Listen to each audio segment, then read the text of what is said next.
Support the Amigos podcast and keep the Amiga goodness flowing for just $1 a month. Visit our page at patreon.com/AmigosPodcast.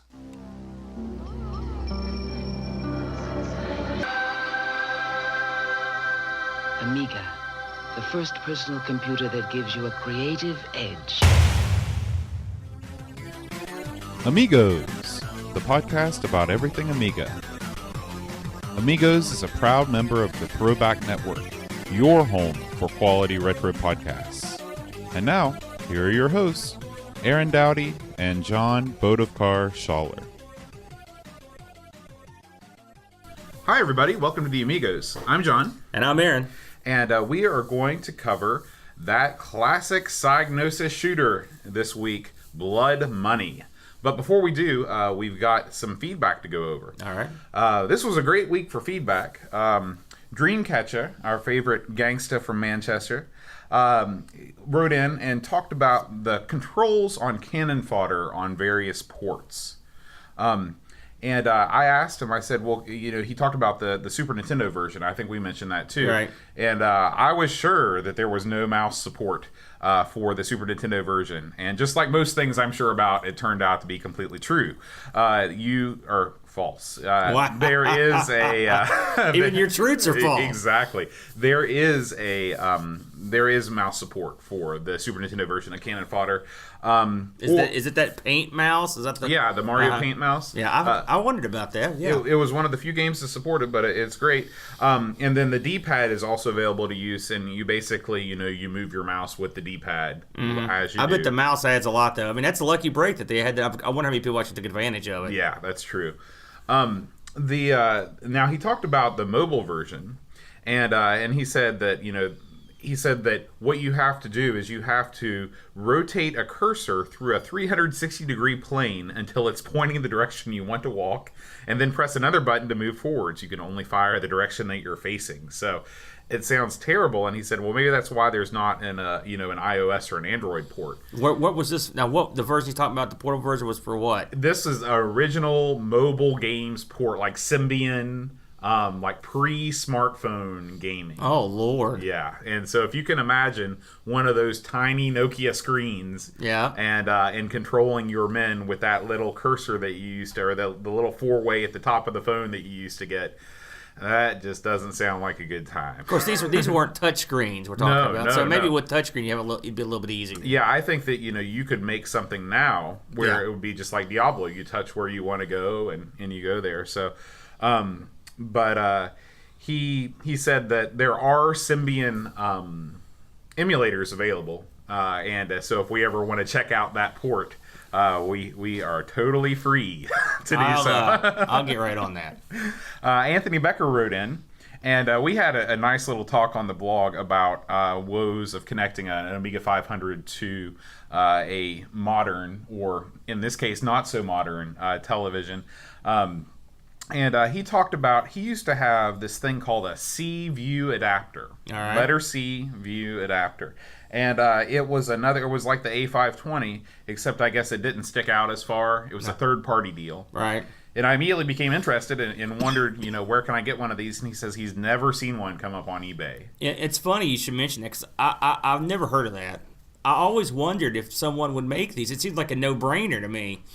But I swear to you, everyone I know that had a 500 had a 520, and there was no in between. So yeah, it's odd, and it seems like even today, you see all these Amiga hardware that's being made today. There's still a lot of 500s out there. I mean, they could use a cheap alternative. Yeah, you'd think that somebody.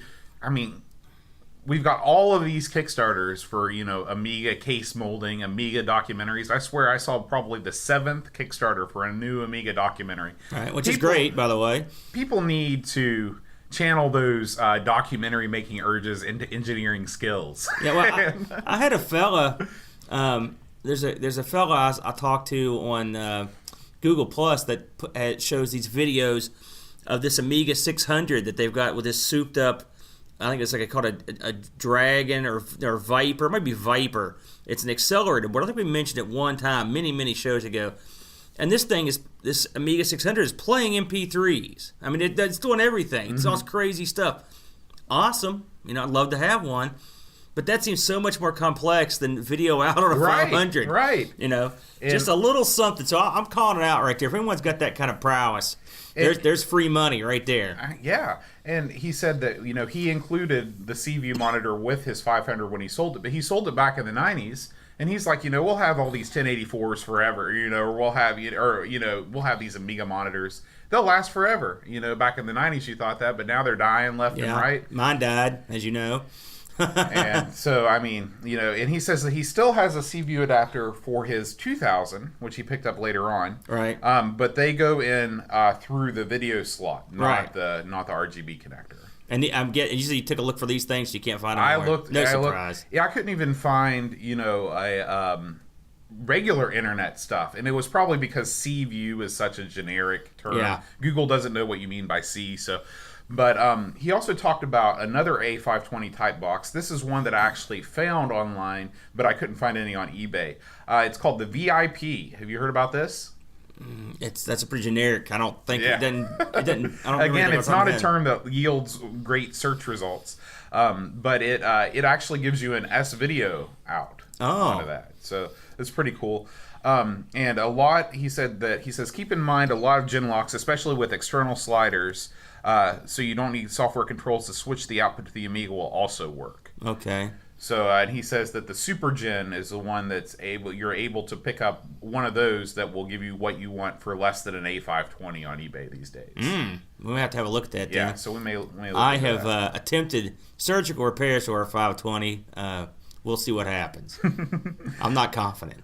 The next big piece of news that happened, if you've paid attention to any Amiga boards this past week, you'll have seen that the Amiga OS 3.1 source code was leaked. Yes, I did see that. And of course, these discussions always start the same way. They always start with somebody coming on saying, hey, this was leaked, and then the internet combines in rage to say, well, this has been out there since whatever. Then the original poster says, but this is different. And then nobody really does anything with it because the source code is not really something, unless you have technical knowledge, you can't just dump it into an EXE and run it, So that was, I read several of the threads.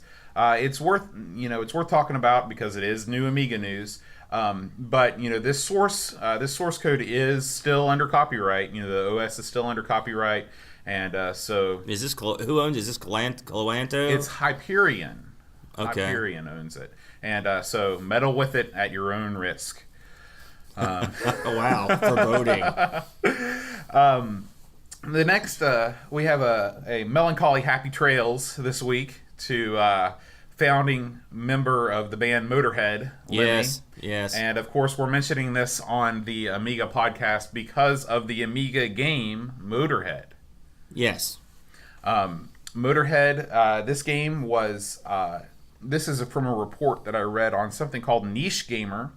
And what they've done is the developer, I guess, or maybe not the developer, maybe just some guy, has converted and released this game for the PC, and it's free, in honor of Lemmy. So if you ever wanted to play Motorhead and you don't have an Amiga nearby, but you've got a PC, you can download the PC version and play it in honor of Lemmy. Honestly, I've never played any version of this or seen them. We might have to.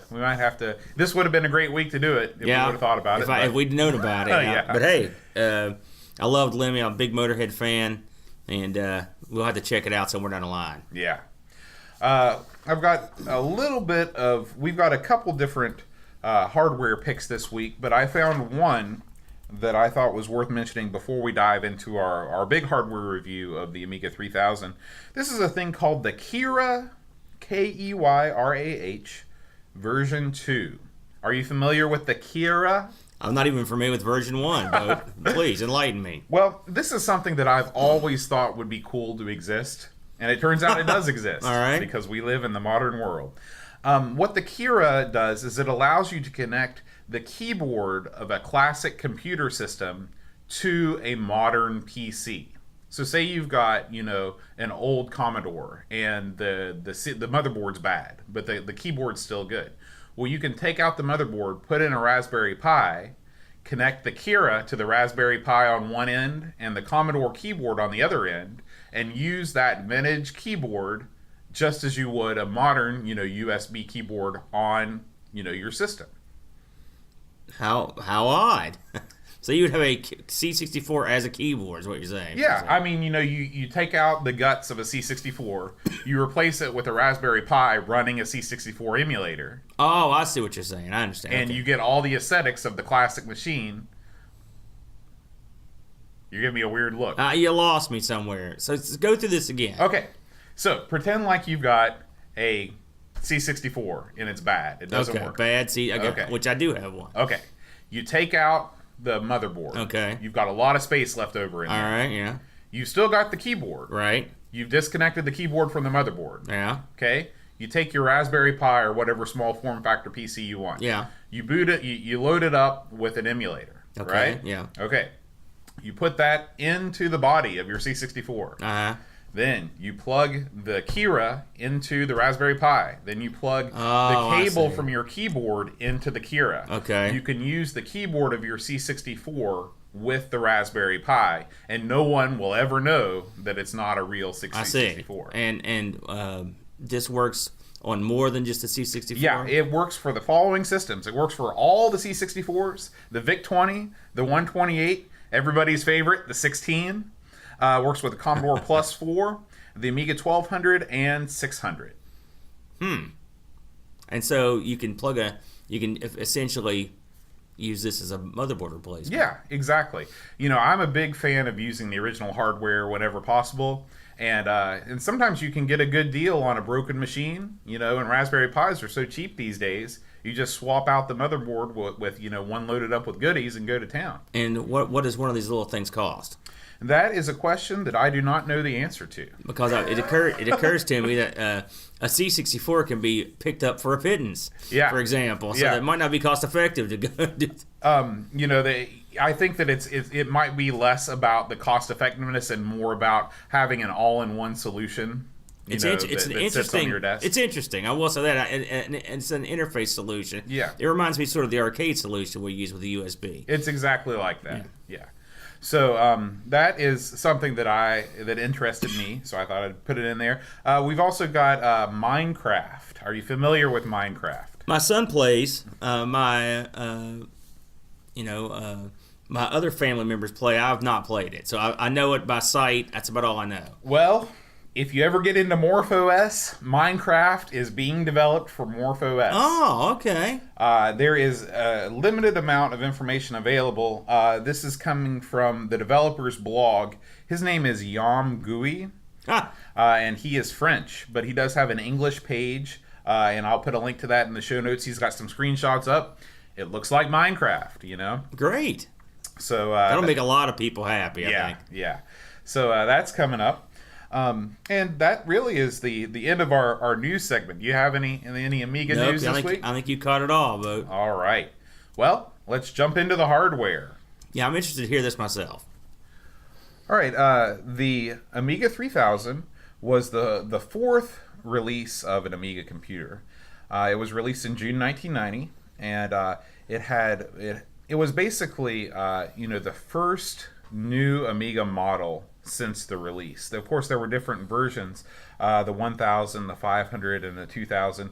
They all shared the same, system architecture, and even though they were available at wildly different price points, they really gave you almost the same amount of performance within the, within that chipset. But the 3000, it was a vast improvement over the previous models. It had more speed, better graphics, a new and improved operating system. So pretty much everything that they could put in an ad, they put in there. It had a Motorola 32-bit. This is the 030 chipset, the 68030. Oh yeah, very nice. And it's got a 68882 math coprocessor, 32-bit system memory. I'm going to read some words that I don't understand, but I'm going to read them. The 32-bit system memory helped increase the integer processing speed by a factor of 5 to 18. So the numbers got bigger, which I guess is better. I'm sure the Math Co helped on a lot of that too. Yeah. It said the floating point processing speed increased by a factor of 7 to up to 200 times. So certain things were 200 times faster on this machine, which is pretty good. This also launched with the new version of Workbench 2.04. Right. It's got, it looked a lot better. Obviously, jumping from 1985 to 1990, it's a light year in terms of computers. It was a substantially better OS. There's no doubt about it. And it was not just more functional, but more cosmetically pleasing. Yeah, I'm sure that, the UI was better. Yeah. Now, Commodore had a licensing agreement with AT&T to include a port of Unix System 5. Which was available on a special model of the Amiga 3000, the 3000UX. Wow, I wonder how many of those got put out, because I'd never heard of that. I can guarantee you that's a collector's item these days. Wow. If anyone's got one of those that's listening to this, drop us a line. I'd be interested to hear how you got that. And of course, the big thing that Amiga fans know about the 3000 going forward is that it shipped with the ECS. Yes. The enhanced chipset. And this was a custom graphics architecture that gave you some new graphics modes. You had all these new resolutions, 640 by 960, 1280 by 512, and this is the funniest one, 1008 by 1024. Still used today? No. No. And that's, think about that though, 1000 by 1024. My last computer, heck, my current laptop doesn't run at that resolution. I think my current laptop is 1024 by 768. To be fair, no computer runs at that resolution now. Yeah. But yeah, I know what you mean. If you consider the time that this was put out, that was incredible. Yeah. Now, VGA was 1020. What was it? You had 640 by 480 was VGA. And if you consider what that is, it crushes VGA. And VGA was around, probably that was pretty much the contemporary of that. Right. And it says that the 3000 graphics performance was up to 3.3 times faster than previous models. There was a huge thing, as we're seeing with our continued travails with the 500. They included a built-in scan doubler and deinterlacing circuit. So it modified the standard 15 kilohertz video signal to 31 kilohertz, so you could use a VGA, a regular PC VGA monitor. It also functions as a flicker fixer, so you don't have to deal with all of that headache like you had. Which we have to deal with. Yeah, and we'll be dealing with a lot on your machine. This was also the first Amiga that had a built-in hard drive controller, apparently you could hook up to 7 internal and external SCSI devices. Yeah, that was the SCSI limitation for that era. Yeah. You can install up to 4 expansion cards on the A3000, and they actually install horizontally instead of vertically, which is unique.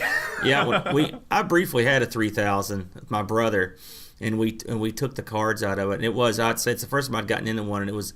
I've been a PC guy for a long time. It reminded me, if you're an old school PC guy, back in the day, a company called Packard Bell used to use these things called riser cards that would come out of the one slot in the motherboard. It would have these horizontal cards like the Amiga. It was the same kind of weird setup. It was oddball. Yeah. And 3 different types of expansion slots are in the 3000. Can you name them all? I know Zorro 2. What's the third? Well, there's a PC slot and a PCI slot. Right. Yeah, an ISA slot. It was an ISA slot. Sure, I was jumping ahead too far. Yeah. And the Zorro 2 and 3. Apparently, Zorro 1 had been left behind. Zorro 1. Hey, when you've got Zorro 1, Zorro 2's better, and hey, why not throw Zorro 3 in? And then finally, you had an Amiga video slot. Right. So those were the 3 types. Let's see. Now, what did you, when you had the 3000, did you take advantage of any of these expansion modules? Well, to be honest with you, we had it on loan effectively, and we were just, I hate to say this, but we were parting it out at this point. The one we had a video toaster set up in it that we removed for a fella because we had some Amiga knowledge and the fella had no Amiga knowledge. I know a little bit about the Zorro. I know the PC slot you could use ISA PC cards in. With varying degrees of success, and in the Zorro slots they were just the one thing about the 3000 that always struck out. Now didn't have the money to get one. I mean, they were very expensive machines, but I always thought they were underutilized because most of what came out for the Amiga was game-related stuff, the stuff that I cared about. I mean, there was other stuff, scale and video stuff, but your average user didn't care about.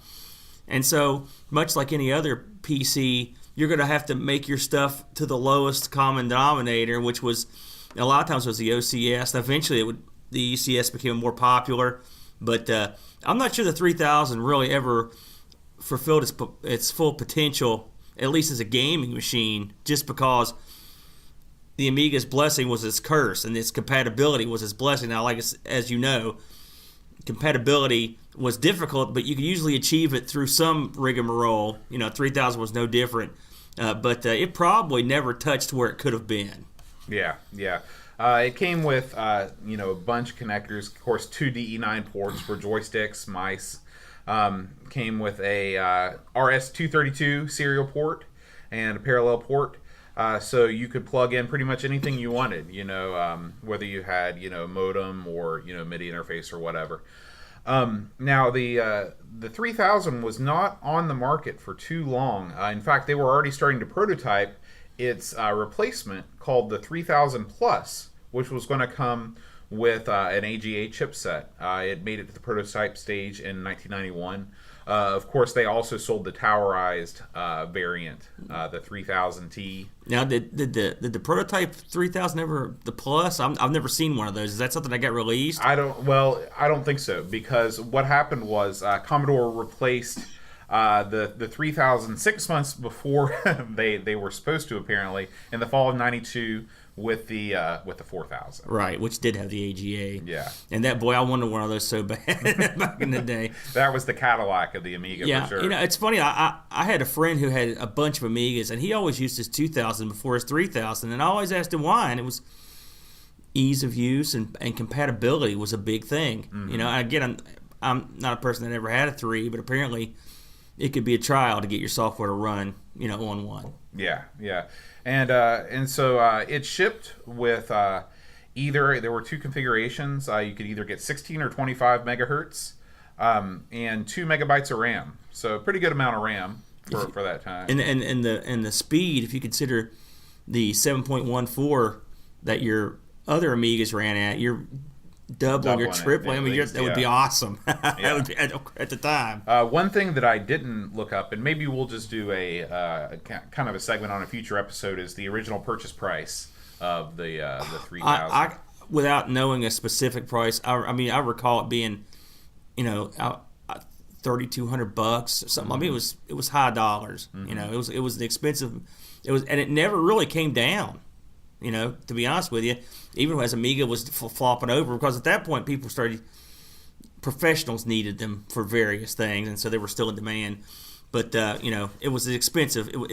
It was not meant for the low end market, that's for sure. Right. So anyway, that's just a little bit about the 3000. Aaron and I, we're not technical hardware wizards.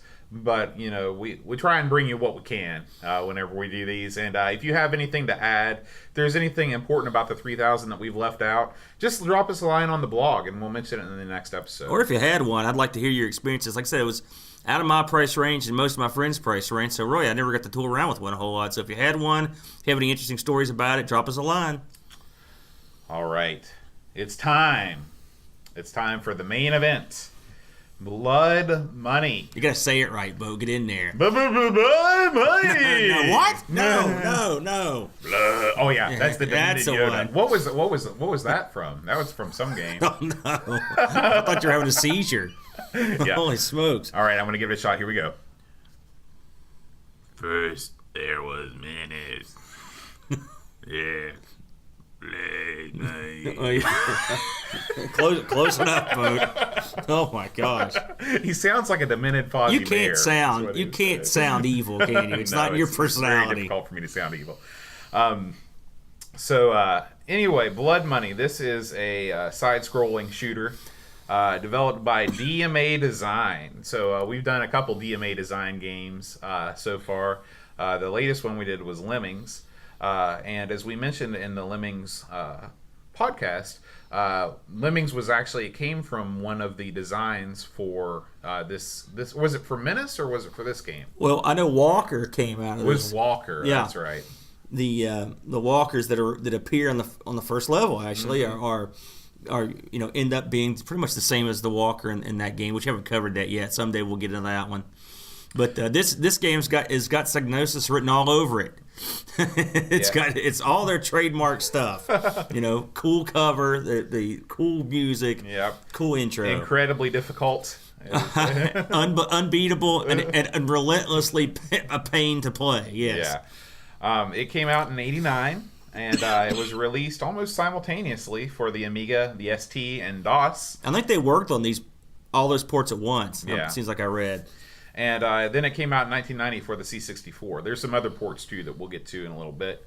Psygnosis, if you aren't aware of Psygnosis, they were a very long-lived publisher. Do you know when they finally closed up shop? It was just a few years ago, wasn't it? 2012. I mean, they turned into Rockstar. Well, you're getting your people confused. DMA turned into Rockstar. Oh, that's right. Psygnosis. They were Sony. Yeah, they were Sony, and they're both in England. Rockstar ended up in Leeds, and Psygnosis is over in Liverpool. That's where they were, and there's still a studio operating out of their old site. It's just no longer known as Psygnosis. So what are some of the hits? What are some of your favorite Psygnosis games, Aaron? Believe it or not, I actually like this quite a bit. This is probably your favorite one. It's not. It's probably no. I like their games. They're all really hard. It's true. I like Shadow of the Beast 3 a lot. I know people didn't like that one as much, but it was a little more playable. It was puzzly. I liked Awesome. I liked that was a cool game. I liked Killing Game Show. I thought was fun. But one thing about their game, I like the original Shadow of the Beast. I mean, all their games had atmosphere. They had great music. They had awesome art. It's just that there were varying degrees of how much you could play them. And this may be the hardest one. I don't know, Shadow of the Beast and this, they're right neck and neck. This was the sequel to, I don't know if it was really a sequel, but they started this game right after they finished Menace. Yeah, I mean, it pretty much is a sequel. I mean, I would call it a sequel. Well, they start out with the game with first there was Menace. Yes. So that's but they, I feel like the game, I don't know how, it would be interesting to talk to somebody who is really good at it to figure out, exactly where they turn the corner, or if this is just one of those games that you just have to play and play and play to get better at it. Well, I've played it for years, and I've never completed a level. So I will say, when my first exposure to this game, it was at a friend's house. He fired it up, and the opening for this game is it the best opening in the history of any Amiga game? It may be. I love it. I love it. The music is awesome. I love the tune. You were talking last week about Cannon Fodder having the most iconic song. I think this has it. Always my all-time favorite Amiga song.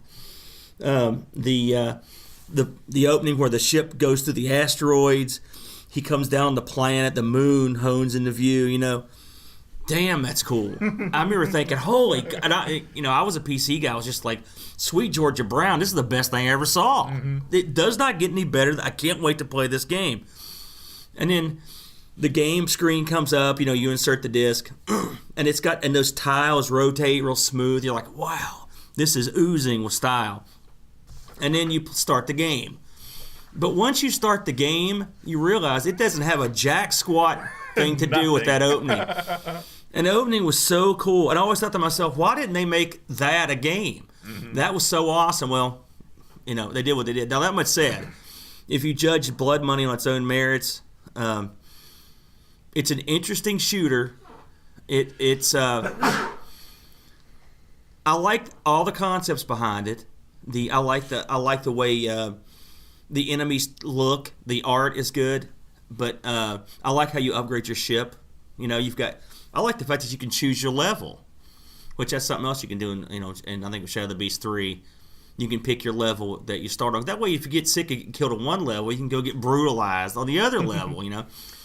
Yeah, you start out with 4 levels visible on the screen, Yeah. but you can only choose 2 of them. Right. And I suppose that once you beat the other levels, that those levels are able to be accessed. I think you have to have X amount of money to get to those levels, to open those levels up. I like I said, I've never beaten this game. Yeah, I've never but come I mean, close. you have to beat a level to return to that screen. Right? Yeah, absolutely. So And I watched. It's one of the few games I watched one of the long plays on, and they had to cheat to get it in. And these levels are I never knew how long the levels were. It's a lot like Turrican 2. It's like just this never-ending 15, 20-minute level. Mm-hmm. Each one is huge. yeah. And I thought to myself, who sat around to design these things? Mm-hmm. It would just take forever. The placement and stuff with the stuff. Good Lord. And there is, they do try and make things easier on you. Of course, with money being in the title, you collect money from various enemies that you defeat, and they do have equipment that you can buy. But there is no, you can buy extra lives, but you can't buy any sort of an upgrade for your life bar itself. No. And the sad thing is you could stock your ship fully up and then leave the store, get murdered, and then you have nothing. Right. And all your you money's lose gone. everything right away. That's very frustrating. And the stores aren't always the easiest place to get to. No. So you might lose a couple lives trying to park. There's been plenty of times where I see the store and I just cruise right on by because I know I'll never be able to get out of it. And a lot of times, too, I'll exit the store and I'll forget how I exit and I'll immediately push down and then right into the wall and it's over. Yeah, this game's on a hard scroll. And what that, I mean, it forces you along. Mm-hmm. It's sort of like, I don't know, like Scramble or something, just where the screen is going one way and you're going to go that way. You have no choice in the matter. And when you're going up and down, especially when the door, there's a little door that opens and closes. A lot of times when you're exiting downward or upward in the level, you better be ready because when it's time to go down, you're going down. Yeah. And there's nothing else to it. I liked the money eating alien thing that with a little head or whatever I thought that was a cute, annoying thing. It's funny because I streamed that and I never figured that out. I was like, this guy isn't hurting me. Yeah, he takes What's all your going money. on? Okay. Another thing I like, now I will say this game is a lot better with 2 players, 2 simultaneous players, because you're fighting over that money. Mm-hmm. You're getting in there, and there are plenty of parts of the levels where you have to shoot something to manipulate it so you can fit through it. You can screw your buddy if you want to. Now, me and my brother used to play this, and we pretty much perpetually hate each other. And so we would screw each other at all points, but it's so pointless to do that because the game is so hard that the game is screwing you. You don't really need the help of your assistant to help you. And really, there's no effort of teamwork that makes the game easier. I mean, really. It makes you wonder why they included a 2-player mode. At least they should have at least put a friendly fire mode in or something that allowed you to cooperate. Well, I mean, you're not shooting each other, but what you're doing is a lot of the problem with the game is the obstacles. It's not really you can shoot most of what's coming. It's just that the scroll is brutal in this game, and the obstacles when you have to. Did you get far enough to where you had to shoot the little revolving doors? Yeah. I watched other levels where you had to shoot stones out of the way or parts of the wall to make room for yourself, and there's a pixel of difference between your ship, in the top. Not to mention the hitbox for those revolving doors is also quite small. You've got to hit it just in the right spot to get it to even rotate. Yes. And then you've got to do another one so you can fit through. Another issue with this game is the fact that you can't touch the floor ceiling. Right. Brutal. And when you do touch the floor, so believe it or not, this game has a life bar, but it goes so fast. Why is it there? Yeah, that's it is exactly what was going through my head. If you want to, you said it perfectly. Why it should have just been one hit kills. Yeah. The game is too hard. I mean, let's call it what it is. It's a game that I would like to meet the man that could get off any level. None of my friends could ever do it, and I played with some pretty decently skilled guys. We never got off a single level. So if it wasn't for YouTube, I would have never seen the ending of this game or known anything else. I will say they managed to pack a lot onto 2 discs. And obviously, it's huge.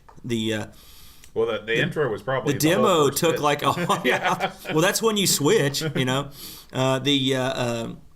I said, the music was great. The guy that did the music is a guy named Ray Norrish. He did a few other games, including Killing Game Show, which was, like I said, had an awesome soundtrack. The guys that did the graphics and the coding in this, they're familiar guys. The coder was named Dave Jones. He did Lemmings, Holiday Lemmings, Oh No More Lemmings. Those are the big titles he did, and Menace, of course. And then the guy that did the graphics did Menace, Oh No More Lemmings. So it's kind of those guys. That pedigree. Right. So they did good stuff. The musician, he did a couple other good things, but I mean, graphically, musically, this game had everything you needed with the gameplay. And it wasn't even the controls. The controls are pretty good. I thought your ship was a little bit jumpy. It could have been a little smoother. Yeah, especially when you're down there by the floor and you're trying to get low enough to get underneath those revolving doors at the beginning of the first level. It almost made me want analog controls, something smoother. I mean, I don't know what I wanted. The joystick wasn't quite getting it done. And the ship, something else. The ship is pretty large, and depending on what you're flying. Now, if you're the jetpack guy, it's pretty small. But the other things are pretty large, and the bad guys are huge a lot of times, and so it's just tough to dodge. Yeah. And spikes will come out of the ground and they'll take up 3/4 of the screen. It's a brutal game. Yeah. It's a brutal game. But like I said, it's 2 players. It's a lot of fun. For a little while. But it's just too difficult, Boat, for me, for an old man. I agree. So anyway, score time. I'm interested because you said you've played this game for years, and so I'm wondering. I didn't say I was good at it for years. Oh, by the way, before I forget, eBay. I looked this up. Yeah, sorry. This one's going for. It's not easy to find in the U.S. Good luck. Overseas, you might have a chance. I saw the full box going from between $36 and $80. Wow. Amiga. I didn't look up anything else. In the UK, you can get the discs shipped around $16 US. That's just the discs. Also, just for fun, I like the box art on this. It's really bizarre. Did you see the box art on it? Yeah. It's based. I didn't know this. Apparently, maybe it's common knowledge, but it was a fellow named Peter Andrew Jones. He did a lot of illustrations for science fiction books, I guess, in the 70s. And this was a cover he drew for a book called Protectors. Yeah, so you knew about that. Have you ever read this book? It's from Niven, Larry Niven. Apparently, the Wikipedia page on Protectors is vast. So Oh, apparently really? it's a well-known series. Well, I think Larry Niven's a pretty big name. Yeah, he's a big guy. In that era of fiction. I wonder, I would bet anything that a lot of these Psygnosis games take their... Didn't we do another one that took their box art from a book cover? Yeah. Psygnosis is a game called like Pod something, and I'm sure that one's a book cover. A lot of their stuff, hey, it's not the stupidest thing to do. I mean, those 70s sci-fi book covers, I love them. That's one of my favorite board games, Race for the Galaxy, is basically an homage to that art style. Oh yeah, I know that one. Yeah. Did you happen to look up any reviews on this to see how it did? The game reviewed pretty much like we reviewed it. The reviews were not great, but they were not poor. The biggest thing was that they cited the difficulty as being the major stumbling block. Yeah. There were some complaints about the music, not the intro music, but the actual music that plays when you're in the game. It's weird. It's another game where you can't have music and sound effects. And I like that music that plays. It's an interesting tune, but I mean, I always want the sound effects. I usually turn it off. And it does just play over and over again. And I noticed that it played through every level. Oh, okay. So apparently this is... You're stuck with it. Well, I'm guessing Mr. Norris, he basically did his big song at the beginning, and then he was out. And I also read that he had that song he'd made with the Amiga tracking software we talked about, a couple episodes ago. And I even found a web page, and we'll put a link to it up on our site. There's I don't know if you ever heard of this, Boat. It's called whosampled.com. Have you ever heard of this? No. It's a web page where they go through these games that or any song that has samples in it, and they list all the places the samples came from. Huh. And they've got a listing for Ray Norrish, Blood Money. I looked through them. Of course, they're just other songs. Right. But so if you're interested in looking those up, we'll put a link up. I thought that was kind of neat. Yeah, Again, because for me, the song and the opening are way more than just the game. Mm-hmm. That's why I like the game so much. I used to just watch the opening and then move on. Go play something else. I'm sorry to say. Anyway, scores. I did not have any of my previous scores saved. I will say this is not the best I've done, but it's the best I could do. It was 21,150. Wow. Well, you did a lot better than I did. I only managed to score 7,600. Oh, so you didn't get very far on the which level? Did you go to the sub level or to get that? Or That did you was go to that was on the first level. Well, you could choose though between the two. Yeah. But I compared my scores from both, and I did better in the first level. I am the man then. You reign supreme. Who knew? We'll see once you're under the pressure of the bright lights of the live stream. Well, I should have brought my joystick of doom with me. But we'll give it a shot. Multiplayer too. That'll be fun. Oh yeah. And one other thing I forgot is that the game was really successful. It sold 40,000 copies, which for an Amiga game, you're doing well if you could ship that many copies. How many of those copies were strictly for tech demo purposes? for computer showrooms. It's someone just setting that up and just playing that opening over and over. Yeah. And again, I'm still waiting for that to be a game. So, Psygnosis 2 or whoever is out there, get it going. Where's the Kickstarter for that? Yeah. So next week, what do you want to play? Well, I've pondered this. I went over in my head what we haven't done for a while, and I thought we haven't done a car game for a while. So, Stunt Car Racer. All right. I think would be an excellent choice. That sounds good. We'll do Stunt Car Racer next week. I want to thank our sponsors. We've got a new sponsor this week. Oh. Chad Halstead is our newest Amigos sponsor. We've also got Brent Dowdy and O'Brien's Retro and Vintage to thank. As always, if you'd like to support the Amigos, just head on over to our Patreon page at patreon.com/AmigosPodcast. I'd also like to give a shout out to oldcomputers.net. For their write-up of the 3000. That was the most readable account of the 3000 I could find, and a lot of the facts that I talked about during the hardware segment came directly from that write-up. That's a good site. I've been there quite a few times, yeah. Yeah. And thanks to the sponsors, too. We really appreciate it, guys. Yeah.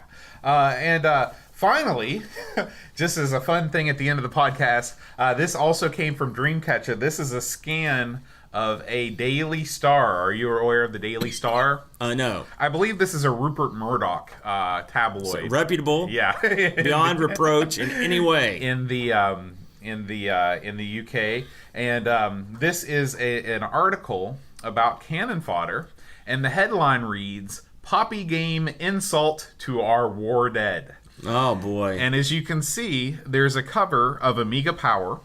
And there's a big censored sticker over what I assume is the poppy on the title screen of Cannon Fodder. Shameful, it says. Yeah. Shameful. I was talking to Boat last week during the live stream, and we forgot to mention this, but as far as I know, this the Cannon Fodder is still on the banned list in Germany.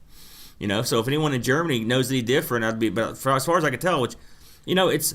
Again, we sort of touched on this last week, but how strange in a lot of ways, an anti-war game gets crushed. Now, I know that much said, the poppy is a very big symbol of the war, and we understand that. But it's interesting to see both sides. Right? Yeah, absolutely. That's outstanding, though. And if you want to check over at the Amigos thread on the English Amiga board, I had a nice talk with Dreamcatcher about the significance of the poppy, and he talked about if you're a celebrity and you forget to wear one or whatever on Remembrance Day, then you're lambasted in the community. It's a good thing here in the United States we don't have such trivialities with our politicians and entertainment figures. And all of our media outlets are on our top shelf without any problems.